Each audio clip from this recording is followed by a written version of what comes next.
the thing about James Harden. Not only is he the NBA's leading scorer, he's also its most innovative. And his signature shot, the step back three, is becoming the most reliable scoring move in the entire NBA.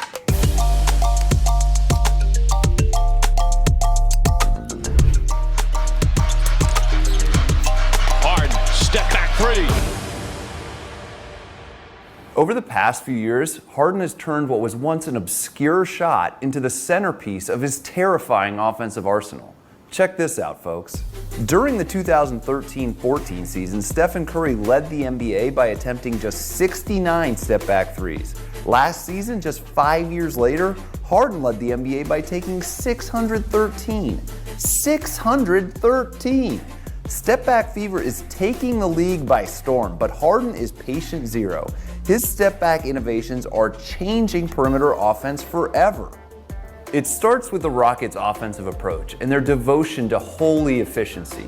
More than any team in NBA history, the Rockets will chase efficiency no matter where it leads. And so Daryl Morey and head coach Mike D'Antoni, who both know that Harden is among the most gifted and most efficient one-on-one scorers in the world, built their entire offense around him. The numbers are staggering. Last year, even the most isolation-heavy players in the league were only using a few ISOs per game. Joel Embiid and Damian Lillard, less than 5 per game. Kevin Durant, just below 6. Giannis, LeBron, Kawhi, and Westbrook, all in single digits. Only DeMar DeRozan and Blake Griffin took more than 10. And then there's Harden, who averaged an incredible 19.8 ISOs per game, nearly twice as many as any other NBA player. Going back to 2013-14, when the league began tracking isolations, only 3 entire teams have averaged more in a single season than Harden did by himself last year. Last year's Thunder and 2 Rockets teams that Harden played for. We're watching the reboot of Hero Ball, folks. With NBA defenses switching more and more, hunting and isolating mismatches has become a core strategy. This tactic is reviving the isolation-heavy aesthetic that fell out of fashion earlier this decade. Movement-oriented offenses in San Antonio and Golden State harvested efficiency in ways that ISO scorers like Kobe Bryant and Allen Iverson never could. But unlike the early practitioners of Hero Ball, Harden's game is analytically calibrated. His shot diet is cleaner than Bryant's was, and he gets to the line as much as prime Shaquille O'Neal. And you can think of all those ISOs as launch pads for step-back threes. After all, 70% of Harden's ISOs end with him shooting the ball. Harden's step-back jumpers all begin with choreography. His favorite spot to pull off the move is at the very top of the arc, where he launches his step-backs about 42% of the time. He also likes that right wing, but the corners are tough. Harden, step-back three. Bang! A quintessential Harden ISO is all about using his self-created island to dribble and jab and try to create even the slightest imbalance in his defender. Per NBA tracking data, Harden was the only player in the league to dribble more than 500 times per game last season. On 40% of these step-backs last season, he dribbled at least 10 times before pulling off the move. While most players use their dribbles to get from point A to point B, Harden uses his as a means to destroy his defender's balance. As soon as Harden gets his man to lean just a little too much, he either surges past him on a drive to the rack, or he shuffles into ample shooting space to launch his step-back three. Let's revisit this classic example against Kevin Durant, Harden's old teammate and fellow MVP winner. James Harden is dribbling up the left wing as the Houston Rockets are down 3 with 48 seconds left. Kevin Durant calls off Andre Iguodala. He wants to guard his former teammate in one of the most intense moments of the season. Durant picks up Harden about 35 feet from the rim. His arm is already raised to prevent even the longest threes Harden might consider. But it's not Durant's arms that Harden is focused on. It's his Nikes. Harden uses a left-handed dribble to edge toward the three-point line. With 45.9 seconds remaining, the ball has bounced back up into Harden's hand.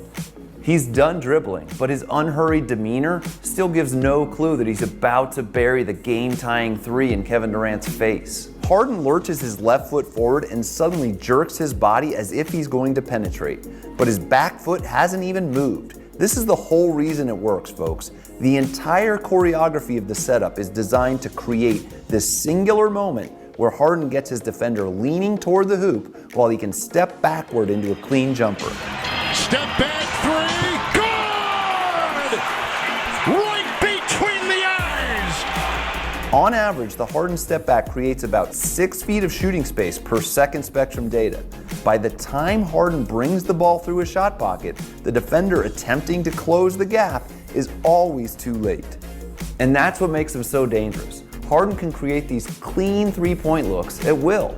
Depending on what you consider the beginning of the act, Harden's step-back jumper takes about 1 second. In that second, he breaks his defender's balance, creates the shooting space, brings the ball through his shot pocket, and releases it. It's the most dangerous second in the NBA, and although defenders know it's coming, they don't know exactly when. At T-1, they're still clueless that liftoff has already begun. That's why Harden's step back is the most important move in the league right now. It's 12% more efficient than the average shot in the half court. And when Harden can draw a foul on these step backs, which happens about 6% of the time, that efficiency surges up to more than 3 points per attempt, a total cheat code number. Other players around the league like Luka Doncic and Devin Booker are watching and taking notes. Harden's already mastered the most influential move.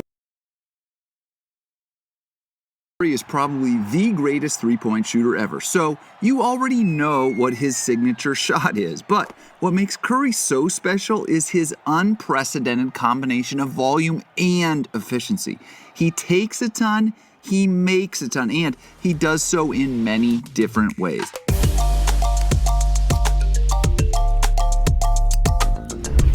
Curry for three, yes! A three, Curry, kaboom! As a shooter, Curry is prolific, precise, and dynamic. So much so that he redefined how NBA offenses function. He can beat you with catch and shoot threes, off the dribble threes, and fast break threes. His numbers are crazy in each category, but let's start with the old-fashioned catch and shoot variety. Overall, about 80% of NBA threes are assisted catch-and-shoot attempts, and guys like Kyle Korver, Klay Thompson, and Steve Kerr have all made careers out of exclusively relying on these types of shots. But while Curry thrives in many different ways, he's downright deadly as a catch-and-shoot threat. Since the league added its player tracking system in 2013-14, we've been able to look at shooting percentages on different kinds of three-point shots, and well, Curry has put up absurd numbers in the catch-and-shoot category over the past 7 seasons. He's made 926 of 2,031 catch-and-shoot threes during that time, which translates to 45.6%, the highest such mark among the 116 shooters who have attempted at least 1,000 catch-and-shoot threes in that time frame. Better than Korver, better than Redick, and yes, even better than his fellow Splash brother Klay Thompson. Opponents are rarely foolish enough to leave Curry open, but he's a nightmare to defend even when he doesn't have the ball in his hands. When Steve Kerr took over the Warriors in 2014, the biggest change he made in the offense was to play more through the bigs. This change unlocked Curry in part because he became more of an off-ball threat, weaving his way through opposing defenses, hunting for shooting space on the perimeter. Kerr, who knows a thing or two about knocking down triples, designed sets like this to get Curry open catch-and-shoot looks on the edges. It seems obvious now, but back in 2014, this was innovative. In the Mark Jackson era, Curry was more of a traditional pick-and-roll point guard. Kerr set him loose and set the record books on fire by introducing more player and ball movement into the Warriors' offense. Leonard takes a turn on Harrison Barnes this time. Curry another three. He's oblivious to a defender closing on him. The Kerr-era Dubs have always had great passing bigs like Andrew Bogut and David Lee. But Draymond Green has been a revelation as a playmaker. His emergence in that role really enabled the Warriors to let Curry and Thompson run free. It should come as no surprise that nobody has assisted Curry on catch-and-shoot threes more than Draymond Green, and it's not close. Draymond has assisted on 266 Steph catch-and-shoot threes since 2013-14, more than twice as many as the great Andre Iguodala, who ranks second with 131. Still, as incredible as Curry is in catch-and-shoot situations, the thing that really separates him is his ability to create his own shots from downtown. It used to be rare for the game's best shooters to dribble into their own triples. Now it's commonplace. What happened?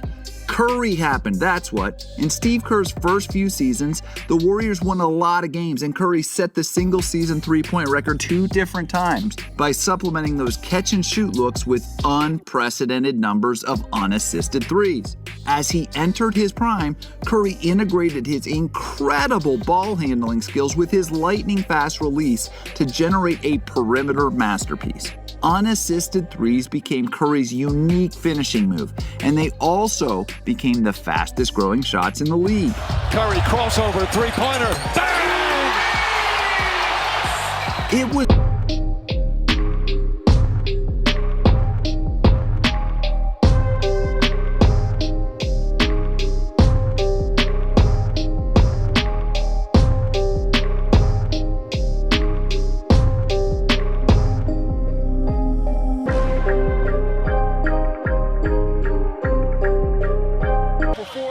or have 20 assists on any given night. He has that type of skill set. He's that diverse.